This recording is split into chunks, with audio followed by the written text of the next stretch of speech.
In the fall of 1994, after 9 days of frantic searching for her two sons in Union, South Carolina, Susan Smith admitted to authorities that she killed the two by driving her car into a local lake.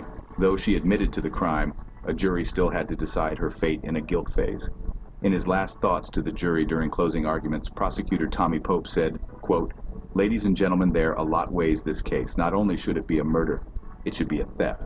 It should be a robbery, because Michael and Alex and David Smith and that family and this community have had two precious gifts stolen from them. Now, there are a lot at first that David Smith related to you. Got a tape of Michael's first haircut. A lot of firsts they won't ever see.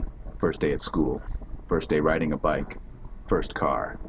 I would be surprised if Walt ever finishes that car. A car that maybe one day Michael would have driven.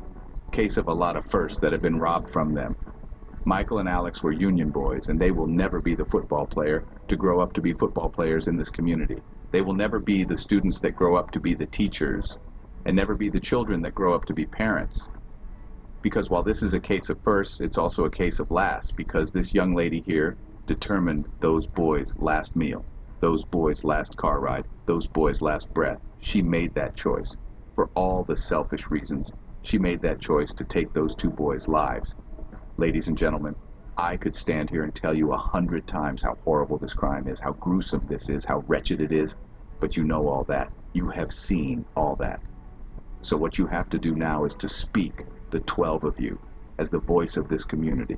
And as the 12 of you, you have to speak as to what the price those two children's lives in Union County. Ladies and gentlemen, this is the most horrible crime anyone could ever imagine. A mother severing that eternal bond in favor of her own selfishness. That's the way the state sees the facts. You see the facts that way and say that this is the most heinous crime that you could imagine, that this is the type of crime that is envisioned by the death penalty. If you in your deliberations, and I don't want to insult your intelligence, but in looking at it in view in your deliberations, determined that Susan Smith did roll those children down the ramp, did choose to do so, and did choose to lie about it for as long as she possibly could for her own selfish ends. If you choose that that is what happened in this case, then this case is the ultimate crime and does deserve the ultimate punishment. We don't take lightly what you do, ladies and gentlemen. You have heard the facts.